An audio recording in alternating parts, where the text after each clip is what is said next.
Thank you for joining us for today's Know the New America Public Opinion Update, featuring data and insights to help make sense of the new reality. Today's Ipsos webinar is being presented by experts from our public political polling team. Throughout today's session, you will remain in listen-only mode. However, throughout the webinar, you may submit questions online using the Q&A feature. Time permitting, we'll answer questions at the end of today's session. However, if time runs short, then your question will be answered by email. Today's webinar is also being recorded and will be directly emailed to you.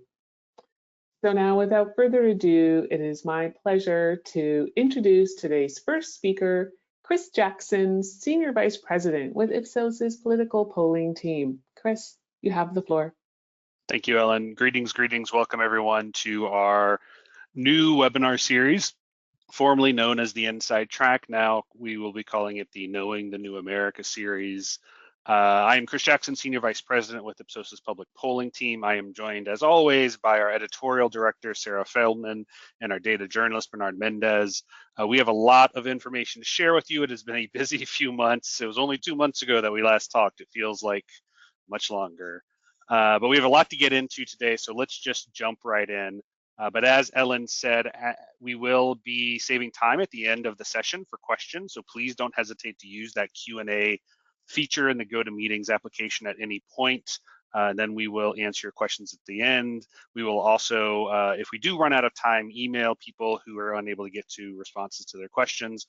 Also, all of this data is publicly available information. It's stuff that we have published already, oftentimes with our media partners. It's available on our website. And as Ellen said, this will be available. This deck and this webinar will be available to you for you to share if you would like in the next day or two. So first off, what is the New America? Well, the New America really is a way of thinking about the momentous changes facing the country right now, because it's interesting. America in many ways is not actually that different than it was the day before the election. And we'll actually go through a lot of charts sort of illustrating that. And yet at the same time, we are dealing with some profound changes, some profound shifts that really are a consequence of some of these long-running trends that we have been seeing in American society. So the Trump administration that is currently in power is engaging in a very active campaign to reshape government. And that is probably very hard to anticipate, but it is actually a somewhat natural consequence of, again, some of these long-running trends. And our sort of whole point of view is that at this moment, more than ever, it is very important to stay close to the American people and what the American people are thinking and feeling and concerned about. And that is going to ultimately be the best way to understand what's happening and the best way to navigate your way through this particular moment in time. So our agenda today. I'm going to talk a little bit about some baseline data points, some essentially facts or some ground truths to sort of level set the discussion. Then I will be passing it over to Sarah, who will talk a bit about the economy and our latest economic data. And then a little bit of a deep dive into the early days of the second Trump administration. Bernard will then pick up the baton and talk a little bit in depth about two key policy areas, tariffs and immigration.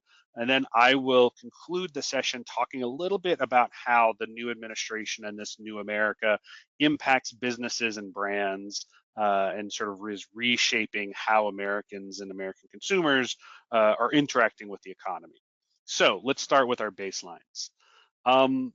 There's a lot of information flowing around. There's a lot of sort of uncertainty about sort of what is real and what isn't. So I wanted to share a series of data points just to sort of, again, give everybody sort of a common starting place to discuss. And the first thing I wanted to show is this piece of data from a recent survey, really showing how Americans aren't terribly happy right now. We asked people to select which emotions most closely reflect their feelings about the news cycle. You can see a majority of Americans, 59%, selected a negative emotion. We didn't say confused was positive or negative, though you could sort of argue that's probably a little bit negative too. And then only a quarter selected the more positive emotions. This mirrors what we see in a lot of other stuff where large majorities of Americans say the country is going in the wrong direction, say they're pessimistic about the future, etc. Now, one of the interesting things, though, is that when you ask people at the individual level, is their life going in a good or bad direction? Most Americans actually say their life is good, though the country is bad. So there is this disconnect that people are seeing. But again, as you know, as the youth will say, the vibes are off in America these days, even after the new Trump administration. Next. The other one that I wanted to really illustrate is that when people are talking about the results of the election, they're talking about, you know, Trump's America or, you know, Harris's America, that Trump voters do not represent most Americans, neither do Harris voters. This is actually a depiction of the full US population. The numbers are millions of people, and you can see about 77 million Americans voted for Trump, 75 million voted for Harris, 2 million voted for third-party candidates. 90 million Americans were eligible to vote. That is, they were of voting age and they could have been registered or what have you and did not vote. Another 21 million were adults that were not eligible. They were felons, immigrants, what have you. And then another 75 million Americans were minors, were under the age of 18, so they weren't of legal voting age. And it's important to remember when we talk about these populations that when we're talking about voters, particularly, even they are a little atypical. So you look at Trump voters, the most of them are older, over the age of 50. Most of them are white. Most of them live in suburban or rural areas, and a majority of them have a household income of $100,000 or more. When you look at Harris voters, it's actually pretty similar, slightly younger, but not substantially. Most of them are 40 and older. It is a mix of white and non-white. It's actually about 55% white, 45% Black, Latino, Asian American, etc. So even though there's this perception that the Democratic Party is primarily the party of minority voters, it's actually the majority of Democratic voters are white. Primarily urban and suburban, and also, again, primarily more affluent, 100,000 plus households, slightly less, like the mean or median income is about $5,000 a year, slightly lower than the Republican median income, but again, more affluent for both in terms of who the voters are. The non-voters, on the other hand, that's the youth, that's the non-white populations, that's the urban populations, that's the less affluent populations of the country. So these are sort of, again, the large number of Americans did not take part in the election, represent people who oftentimes don't necessarily feel politically enfranchised. So when we're talking about the country, when people start talking about, oh, Trump represents America or Harris, you know, is America or whatever, that's not really true. America is big, it's diverse, there's a lot of different sort of populations, a lot of different people. And when we're talking about the election results, for instance, we're really only talking about a relatively small microcosm of the population. Next. Another thing that's important to keep in mind is that the American information system is extremely fractured right now. This is a data point that should be familiar with you if you've seen several of our webinars where we ask people what their main source of information about politics or news is. And you can see it's very fragmented. Only a third of Americans are still using what we refer to as traditional or mainstream sources, that is national newspapers, TV news, cable news, etc. Another, just over a tenth uses conservative media, about a third uses social media or has no primary source of news, and then another quarter rely on digital or online news, that's sort of online first websites like Politico, news aggregators like Yahoo News, things like that, or local news, think, you know, so your classic local newspaper, local news outlet. And the behavior of people by these news sources is hugely varied, and you can see how they voted according to our post-election polls. Conservative media, of course, went overwhelmingly for Trump, but Trump also won people who primarily use social media or online media, while Harris won people who are sort of using traditional news sources. And then again, the people using social media, digital, or local news also don't vote at much higher rates. You can see that in sort of the final column. So again, something to keep in mind as you're sort of dealing with this new America is that it's impossible to actually reach all Americans through any sort of single channel communication source, because there is this very fractured, very fragmented news environment. And that's something that's been developing over time. Next slide. You can see the trend line in how many Americans read the newspaper every day from the 1970s to a few years ago, and it has plummeted from the majority of American adults, 69%, to 16% as of 2022. It's probably even lower now. And at the same time, other forms of technology, other forms of information share have exploded. I just charted using Facebook according to some data Pew's been collecting. 0% is when Facebook was initially launched. It was at 69% last year of Americans who use Facebook. Other forms of social media like YouTube, Twitter, LinkedIn, Instagram, etc., all have high uses rates too. So you have this environment where the way people are getting information changing actually pretty rapidly in terms of how American society. So again, important to keep in mind. Next slide. The one thing that hasn't changed, though, is this belief that the system is broken, that Americans have essentially lost faith in institutions. That's part of what has driven Trump's success in the polls, both in 2016 and in 2024. It really actually drove some of Obama's success in 2008. And it's this sort of belief that the system, the institutions, that is parties, the media, the economy, all of which are sort of rigged against regular folks. And these numbers have not changed appreciably over the past decade and a half since we started tracking them. And you can see again that majorities, large majorities, 2/3 in many cases, agree relatively equally across parties. It's not, these are not necessarily strictly partisan views, though, you know, the sort of support for a strong leader, definitely more Republican than not. The sort of anti-party or anti-expert, also slightly more Republican than not. But again, widely shared views that the system is broken. This is one of these fundamental shifts in society, and not just in the United States. We've actually seen this around the world, that has driven a lot of the sort of anti-institution, anti-incumbent forces that we've seen. Next.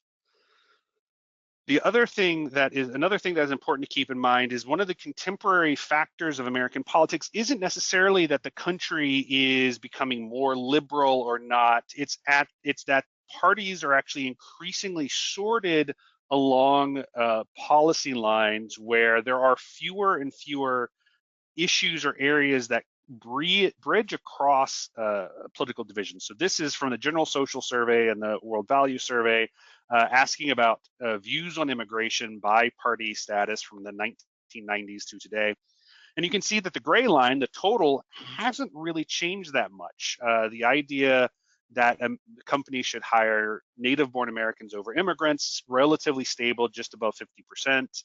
But the split by party has opened up very widely, where overwhelmingly now Republicans are anti-immigrant, Democrats are generally more pro-immigrant. And we've seen this across domain after domain after domain, where it doesn't matter what the policy issue, people are sorting more clearly into Democrat or Republican by those issues. You can think abortion, you can think gay rights, you can think healthcare policy, COVID. These are all things that have increasingly been sorted. So there isn't anything where Democrats and Republicans actually have any sort of common ground anymore. And that has fed some of the vitriol we've seen in the political debates, is that it is increasingly a side that Republicans see Democrats as completely other, Democrats see Republicans as completely other as well, because again, there's not any cross-cutting policy issues. Next. Now moving into sort of a little bit more of a current viewpoint, the economy does continue to be sort of the main issue for Americans as we're heading into the first 100 days of the Trump administration. You can see that that dropped a little bit after election days, from 27% down to 21%. Political extremism, threats to democracy, sort of right there, sort of nestled in as essentially a tie for first. Also a slight drop. Immigration really holding steady at that sort of 14%. And then crime and corruption has been ticking up in recent days, or recent months rather, though again, sort of a distant sort of fourth in that list. So that's sort of the agenda for America right now. Still the economy sort of is the dominant thread, but there is this sort of strong undercurrent of concern about political extremism, threats to democracy. So it's not necessarily an environment where there's one single thing dominating the American agenda. It is a bit mixed and muddled. Next. Finally, and I think as just before I hand over to, actually maybe one more slide before I hand over to Sarah to talk about the economy, Trump is beginning his administration with somewhat muted approval rating certainly better than he ended his first term, which was at 34%. But his 44% in our most recent polling, not necessarily overwhelmingly positive and extremely partisan. You can see in that chart on the right, that's Trump approval by how people self-identify. Republicans overwhelmingly approve. Lean Republicans also strongly approve, but independents Democrats much lower approval rating. So Trump, strong support among his core base, but very weak, very muted support among anyone else. And that's sort of a key difference. And you can see essentially where all of the other presidents of the last 70 years finished their term. So, you know, Nixon, shortly before he resigned from office after Watergate at the bottom, Clinton at the sort of the height of the tech boom in the late 90s or early 2000s, I guess technically, at the top, and sort of everyone else sort of scattered in between. And historically, 44% is a relatively low approval rating, though in the modern era, it's actually not terribly atypical. It might actually even be somewhat good for a president in the modern era with the partisanship that we are seeing in this country. Because you can see, again, Biden left office at 39, George W. Bush left office at 35%. Obama was able to get out of office with a higher approval rating. The economy was relatively good when he left, but he's sort of a little bit of the exception. So that's where Trump is starting his administration with a little bit of a muted approval rating, not necessarily overwhelming support or adoration. Next. And then finally, one thing just to sort of also have in mind is that the public views the Democratic Party as somewhat out of step with their priorities. So you can see on the left, this is sort of what the public says their priorities are: the economy, healthcare, immigration, taxes, crime, climate change, maybe a little bit of abortion, LGBTQ policy way down the list. But when we ask people what they think the Democratic policies priorities are, it definitely pushes towards climate change, abortion, LGBTQ policy, but that's driven primarily by, not primarily, but significantly by people who consume conservative media, who have an outsized view that that is the Democratic Party's position. And the Republican Party instead very strongly identified with the economy and with immigration. And you can see that even there, the conservative media is driving some of that agenda, but it is somewhat more widely held between different sort of types. So the Democratic Party struggling to get purchased, struggling to sort of connect with America, partially because of conservative media sort of successfully framing them. But that is sort of the state that the Democratic Party is going into, is sort of the opposition to the Trump administration. Trump and the Republican Party much better aligned with public priorities, particularly the economy and immigration. Those are sort of two of the key issues. Healthcare, they don't do as well in. That's what the one space Democrats are a little bit stronger in than Republicans right now. But this is, again, sort of as we're sort of going into this moment where, you know, Trump controls government, Republicans control government, Democrats are the opposition trying to sort of rally any sort of opposition to the administration. This is part of their problem, is that they just don't have a good connection with where the public priorities are right now, not necessarily all because of their own fault even. With that, I think I am handing it over to Sarah to go into the economy. Sarah, over to you. Thank you so much. Yeah, we've got a lot of news that has happened, like Chris mentioned, over the past 2 months since we last spoke. But despite that flurry of news and activity, consumer confidence is more or less in the same spot it was when we last checked in early December.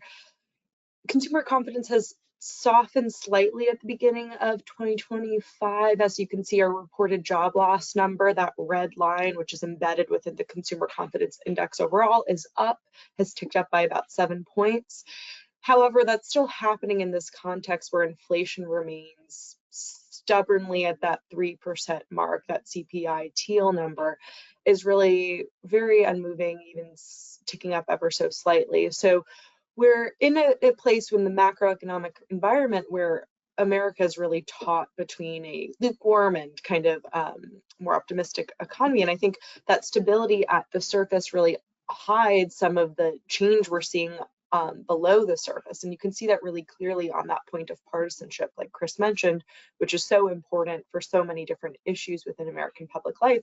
And you can see that really starkly as it relates to consumer confidence and how people feel about the economy. 6 months or so ago, in September 2024, Democrats felt much more optimistic about the economy and their place in it than Republicans. Of course, Biden was in charge. Their team, quote unquote, was in the White House. We see consumer confidence narrow, that gap between Democrats and Republicans narrow as we get closer to the election, and then expand again, moving outside of that, with Republicans now feeling more confident, more upbeat about the economy and their place in it than Democrats. And again, I think that comes back to some of that partisan reasoning that we've talked about a lot in these presentations, and Chris mentioned at the top. People's views on the economy isn't just a straight read of the macroeconomic environment, the prices they're seeing. It's also influenced by these other identities, these other politics many people hold. And you can see that really starkly as it relates to the presidential race and how that influences how people feel about the economy and their place in it.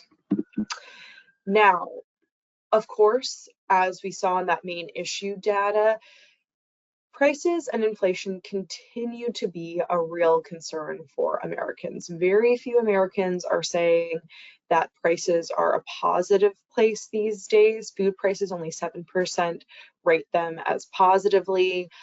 Gas or energy prices, again, another real weak spot for Americans. Very few Americans viewing those prices positively. The one place where Americans have a little bit more of a positive spin on the economy is the unemployment rate, with 42% of Americans viewing that positively these days. And that really translates into how Americans are thinking through and moving through the economy, and how the personal finance decisions they have to make. About 1 in 3, a little over 1 in 3, had to delay making a purchase in the past 3 months because of price. A little under 1 in 5 have been unable to pay bills. There's this widespread sense that, food prices are high, gas or energy prices are high, and that's leaving some Americans scrambling and still trying to make do and make ends meet with what they have right now. So this is a space to watch. As Chris said, the economy remains a key issue for Americans. And when we look to how Americans are thinking about Donald Trump's return to the White House, to the beginning of his second term, we can see that the economy remains an issue and a place where they want the president to focus a lot of his attention on. When we ask about what Americans are looking for the president to focus on in his first 100 days in office, we see inflation and the economy generally really rising to the top. About 62% of Americans say inflation or the economy generally are the key areas for Trump to focus on in his first 100 days in office. That's followed by immigration, unifying the country, kind of really mimicking and matching that main issue data we saw at the top. And that goes on to, of course, impact approval ratings. Approval ratings, very important in a presidential election, and also important in gauging how Americans are feeling about the president and the job he's doing right now. And we can see that Trump, like Chris mentioned, entered office with higher approval rating than he left office with in 2021. However, he's hovering right around his numbers at the beginning of his first term in 2017. They were a little higher in January. They've come down just ever so slightly. And what we see here, what this picture paints really for me, is a very divided country. 46% of Americans disapproving of the job Trump is doing, 45% approving. Those are very stark and divided numbers, somewhat mimicking and matching the popular vote results we saw in the election. And I think that just goes to show and just underscores those points that Chris was making, which is that the country is very divided. Politics is an important way that it's divided, but there are a lot of Americans who are tuned out and not even paying attention as well. But that's all to say that, as we mentioned, it's been a very active 2 or so months with this new administration. And we've seen a lot of executive orders, a lot of executive action, a lot of big, wide-scale change happening within the federal government. And when we ask Americans whether they think Trump is operating within his authority, a majority, 57%, believe that he's not. And a decisive majority, 84%, feel that if a federal court rules that something the Trump administration did is illegal, they think the Trump administration should follow the court ruling. So there is a majority of Americans who are uneasy about the use of authority the Trump administration is pushing out right now, and do feel that if there's a check on that, that the administration should follow that check. And you can kind of see some of that mixed opinion coming through in how Americans are feeling about the executive orders. We've done a lot of polling about executive orders and actions. It's been a very busy couple of weeks, and we've only been able to poll on a very select few of the many executive orders that have come down, but you can kind of see that tension come out in what we're seeing around the executive orders. I think it's a really great case study of that mixed opinion right here. So looking specifically about how Americans feel about the federal workforce, we can see that 61% support downsizing the federal government. So in the abstract, a majority say that they support downsizing the federal government, but getting into the nitty-gritty, operationalizing that, we do see that support soften quite a bit. Just drawing your attention to the highlighted bars, we see only 40% supporting the effort to quickly reduce the size of the federal government workforce through deferred resignations and hiring. 44% support closing all federal government DEI offices and firing all federal employees working in DEI. So there's this tension between an abstract or support in a vacuum and how that actually plays out when Americans are given the ways that this is being operationalized. So a lot of tension here around the executive orders and mixed support for how Americans are feeling about it. And that really carries forward into how Americans feel about the executive orders surrounding federal agencies and institutions and the changes we're seeing there. And again, we see this tension between support in the abstract and then some of that support falling away when we look at some of the ways that gets operationalized throughout the federal government. 56% support freezing funding for foreign assistance programs, with exceptions only for the federal, what the federal government defines as life-saving humanitarian assistance. But then only 37% support efforts to dismantle the U.S. Agency for International Development, USAID. So again, this tension between supporting that freeze of funding, but then not supporting the efforts to dismantle many of the agencies that are executing that funding. Likewise, we see very little support for removing public access to public health and statistical data collected by public health agencies, and freezing funding for NIH, CDC, and other public health agencies. So, on the abstract, support for fighting against political bias in the federal government or downsizing the federal government, but some of that support falls away when we get into the specifics of what that looks like for agencies and federal workers. Finally, there is a whole other category of executive orders and actions that don't fit perfectly into a theme. So we've just kind of collated them all into this slide. And there, again, a really wide range of support here. 73% supporting declassifying some of the government, some of the information around the assassinations of JFK, RFK, and MLK. While we see some of that support fall away when we start looking at detaining illegal immigrants, housing detained illegal immigrants who are getting deported at Guantanamo, ending efforts to ensure awareness of legal abortion services, ending birthright citizenship, or pardoning the January 6th protesters. Some mixed support when it comes to employing more water resources in Southern California, or reinstating service members who were discharged for refusing the COVID vaccine. So, what we see, what that really tells me is that we are really a nation that's really divided. These are really contentious issues for many Americans. For much of the remaking of the federal government as it relates to the federal workforce and the federal agencies and institutions that make up the federal government, there might be some support for downsizing or reforming that in the abstract, but the specifics of it lose a lot of Americans. So how this evolves will definitely be a place to watch, but in the meantime, I'm going to hand it over to Bernard, who will walk us through what we know about the tariffs, which is a whole other class of executive order and action that I'll let him take away. So over to you, Bernard. Thanks, Sarah. So you're going to talk a bit about two specific policy areas that have been a key focus for the early Trump administration, those being tariffs and immigration. But starting off with tariffs, to sort of give a bit of background about where tariffs are, It's been sort of a confusing ride where Trump promised increased tariffs on China and to implement tariffs on Mexico and Canada about a month ago, but has since paused the tariffs on Canada and Mexico for about a month. That pause is set to expire in about a week. And what the data really shows is that Americans don't really support those tariffs, particularly on the ones on Canada and Mexico. The tariffs on China are a bit more supported, but again, Americans view Canada and Mexico pretty favorably, more than unfavorably, whereas China is seen less favorably. That may be one explanation as to why Americans have a lot less support for tariffs in Canada, for tariffs in Mexico.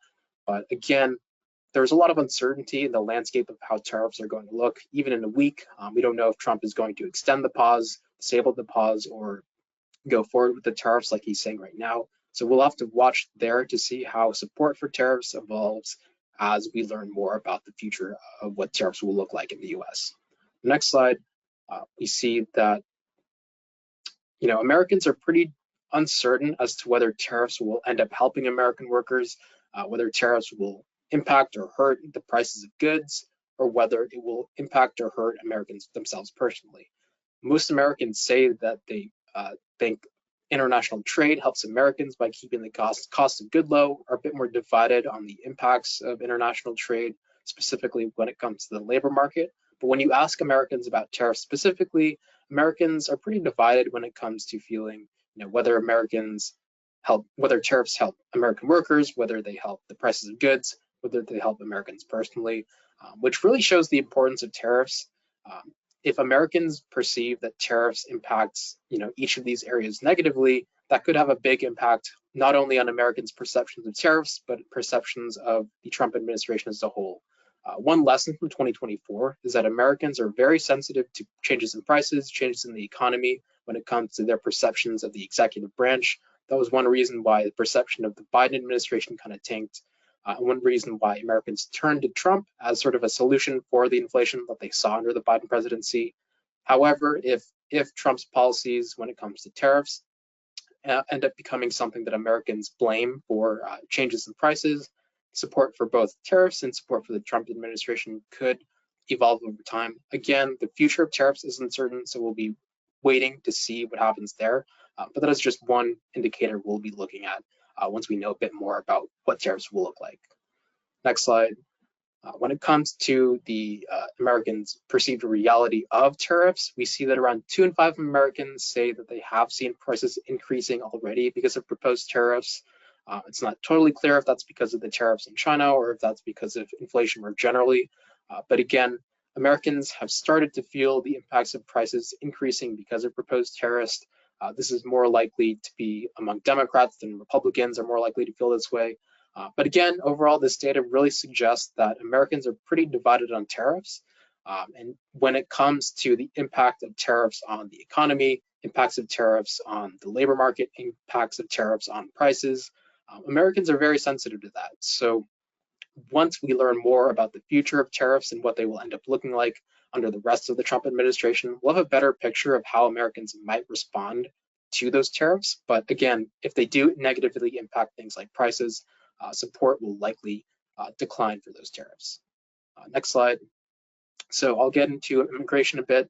So immigration, like tariffs, is another key component of Trump's, America First policy. Trump promised a lot of mass deportations. I think reportedly he's sort of dissatisfied with the number of immigrations that have occurred so far, and they may be looking to ramp up the number of mass deportations that they're performing right now. But when we look at Americans' reaction to the Trump's immigration policies so far, Americans are really divided. I think Chris showed this in an earlier slide, how Americans are really dividing when it comes to immigration policies.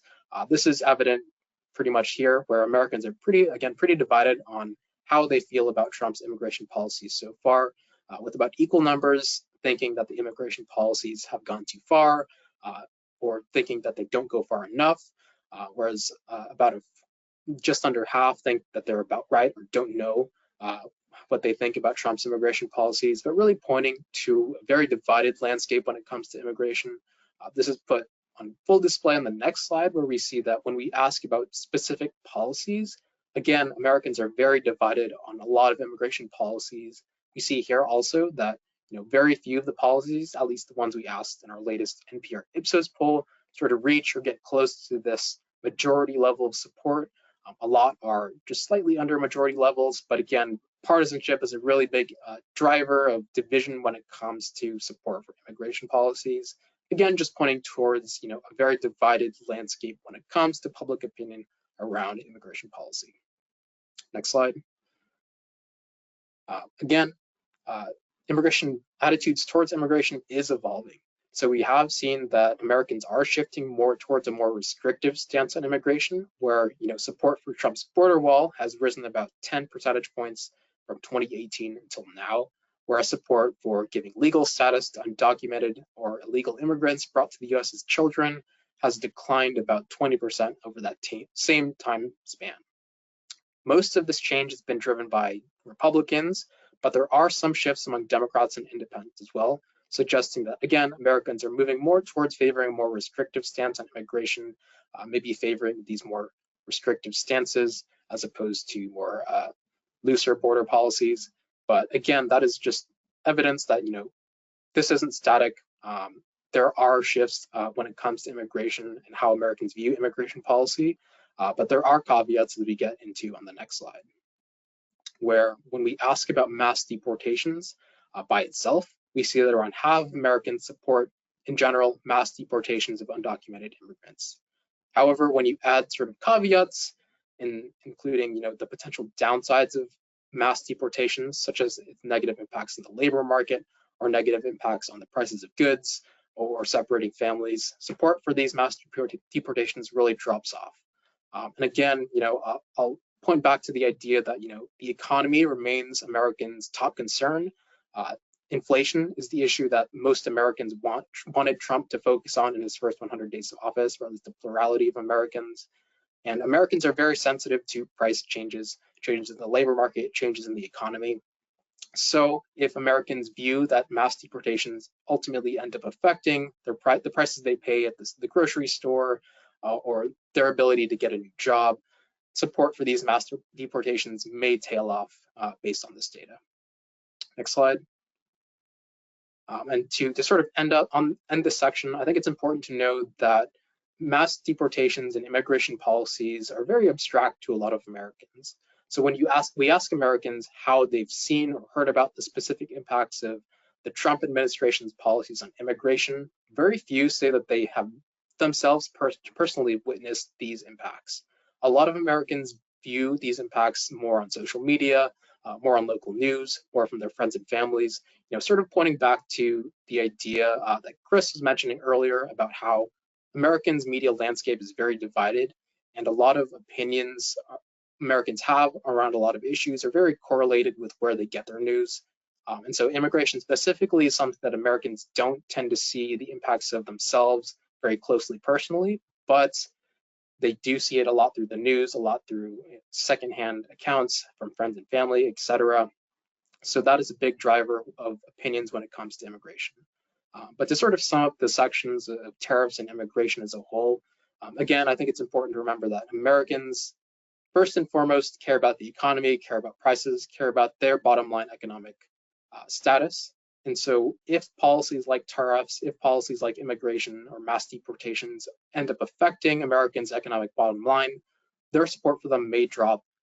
And we saw this happen sort of with the Biden administration, where the popularity of his administration dropped off after inflation occurred under his presidency. So that's one thing we'll be watching once we get a better picture of where tariffs will head in the next upcoming weeks, how immigration fares under Trump, whether he decides to ramp up the number of mass deportations, etc. But again, things we'll be watching as we get further into the Trump presidency, since we are still fairly early. But with that said, I'll hand things back over to Chris, who will talk a bit about brands and politics. Chris? Great, thank you, Bernard. Thank you, Sarah. So the final section here is talking a little bit about some of the data we're seeing early on about how American consumers are responding to this particular moment in time.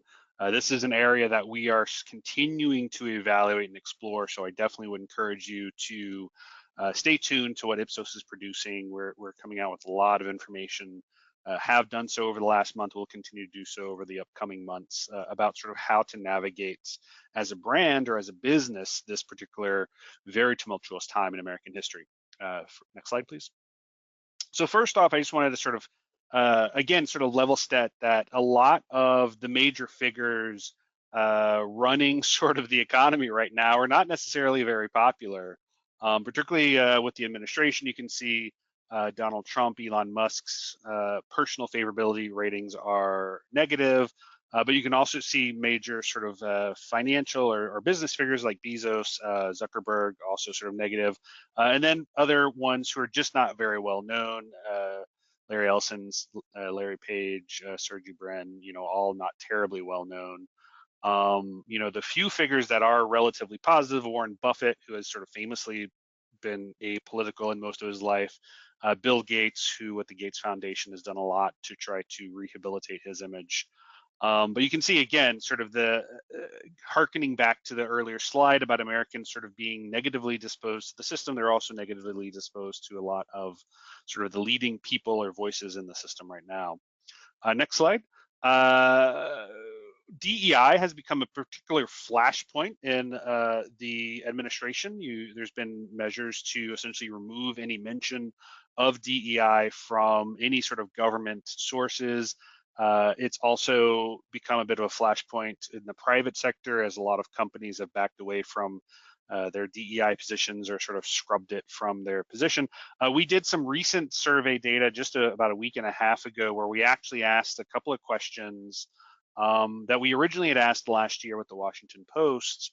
And the first was, we asked if people thought it was a good thing or a bad thing for companies to adopt DEI programs. And we used explicitly that language, DEI programs. And you saw that Americans were relatively split, slightly more saying it was good than bad, 54 to 42. But we also asked a population of Americans a similar question, but rather than describing it as DEI, we used essentially the dictionary definition of DEI programs. And we found that actually support for it was much higher, 64% versus 33%. And that does suggest that to some extent, opposition to DEI is really more of just a political issue than it is about the substance of what's going on here. However, we have seen the percent supporting adopting diversity and inclusion programs, DEI programs, has dropped from last year from 61% to 54%. So it definitely is under pressure. It is a concept or a term that is triggering strong political or partisan reactions, but as a fundamental concept, as a fundamental value of fairness in the workplace, it is something that the majority of Americans, the large majority of Americans, continue to actually support. Next slide.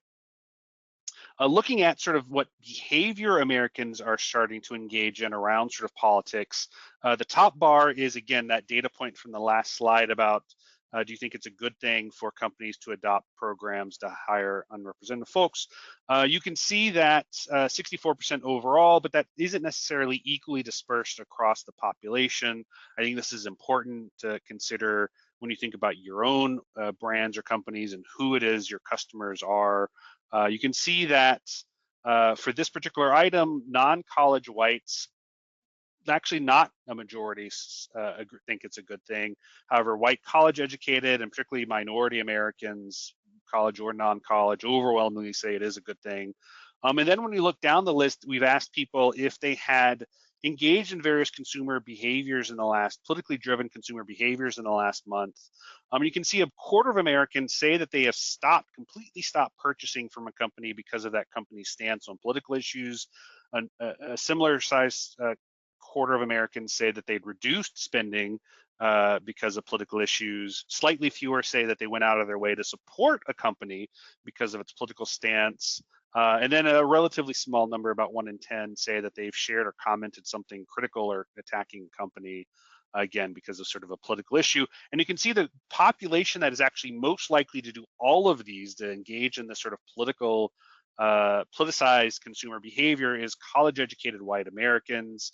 If you cut that even more narrowly to be Democrats or urban, it's even higher. So again, thinking of your customer base, thinking of who it is that consumes your products, consumes your services, Keep that in mind, because if you do primarily market to sort of affluent, white, college-educated people, they're the ones that are going to be the most likely to engage in these behaviors, these sort of politically minded consumer behaviors. Next. Also, as a consequence of the particular moment, this particular political moment, we are seeing Americans are expressing some concern about sort of their personal spending. And Sarah referenced this earlier, but we can see that relative to just before the election, a number of Americans are registering that they're cutting back on some expenses, some things that they think may not necessarily be as essential, like streaming subscriptions, cable satellites, subscriptions, things like that. There has actually been a little bit more engagement in opening up credit cards, maybe needing more debt. But there has been a little bit of a mix and a little bit of a pulling back in terms of people sort of spending money. Next slide.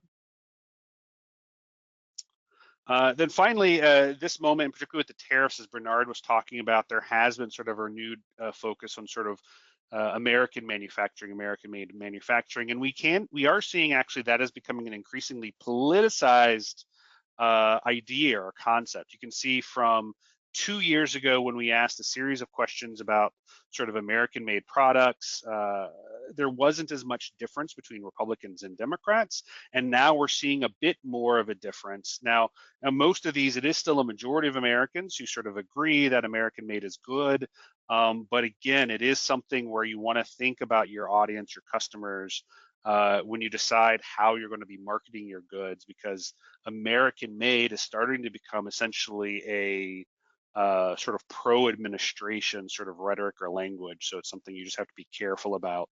And that actually goes all the way back to sort of the fundamental thesis of our Know the New America point of view, is that you have to be very careful about how you're messaging to the American people right now, because terms and ideas are starting to get loaded with all sorts of political connotations and meanings. And you may say something like buy American, thinking that it's just a good thing because people like to buy American, and it has all of this political language and political framing that's being added to it because of the administration, because of sort of how Democrats are responding to the administration. And it's just important before you engage in any sort of massive marketing or communications to the public that you just have these sort of things in mind. You potentially even test them to evaluate them. And I think that is our last slide. Yeah, so as I mentioned at the top, please don't hesitate to use that Q&A feature in the GoToMeeting application. I see a couple of questions are already in here, so we can start going through them, but please don't hesitate to drop any questions in that you might like to ask.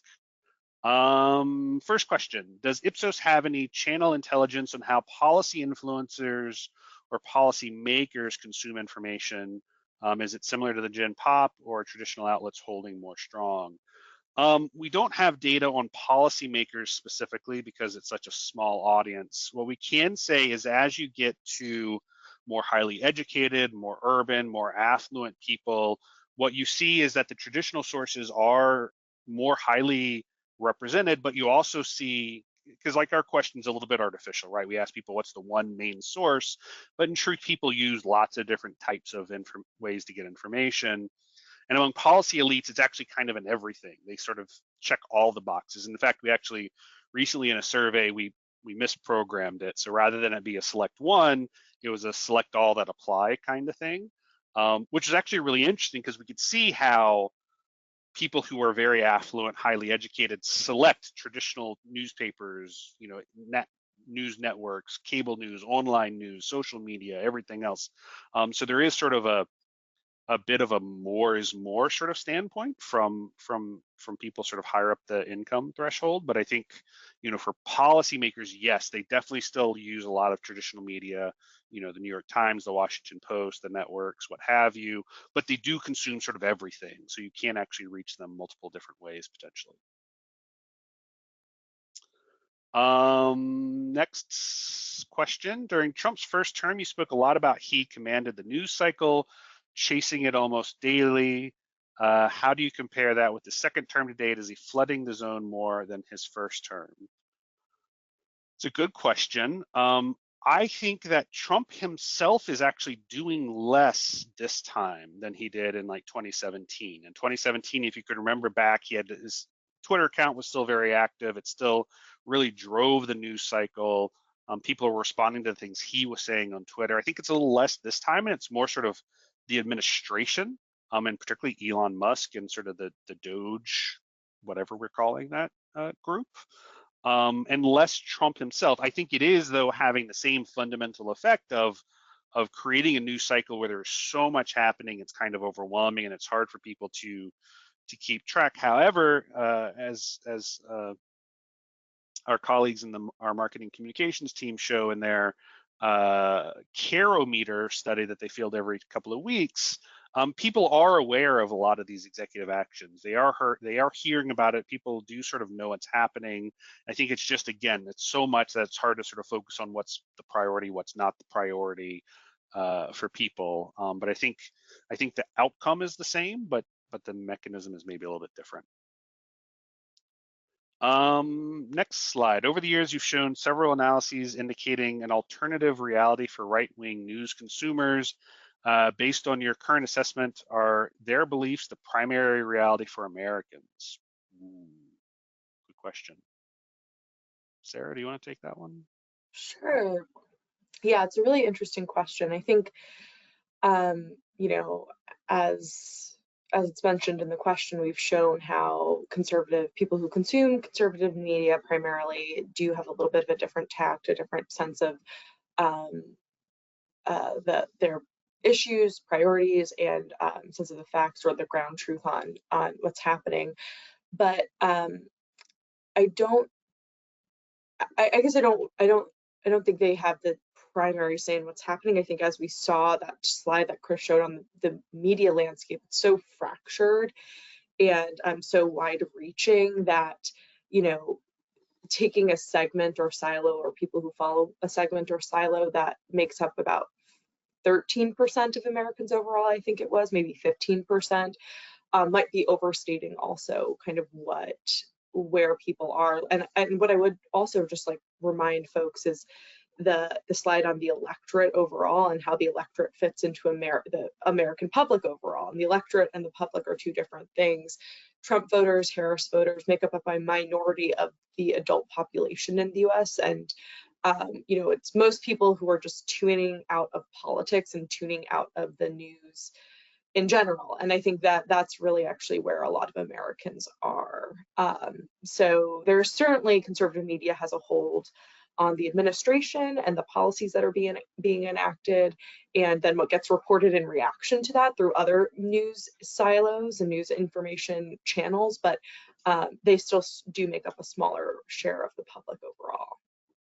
Yeah, and I would just add that I think right now we're in a moment where there probably isn't a single reality that unifies a majority of Americans. And I think that's what makes this moment so challenging, particularly for someone who's trying to manage a brand, is that every time you talk to someone, you have to kind of assume that they don't know anything and that they're coming with sort of no pre-existing information. You have to feed them essentially all of the things that they need to know in that engagement. And that's sort of part of our sort of Know the New America thesis or point of view, is that there's this sort of, we're barring context collapse, which was originally a term for social media, and sort of applying it in society where people aren't necessarily, because there's so much information, they're not necessarily coming into discussions or conversations with an idea of what happened in the past or like any sort of understanding of a larger context, and you have to give that to them in the moment, in the communication, for them to be able to understand. And a lot of that comes in sort of who you are, what values you communicate, and sort of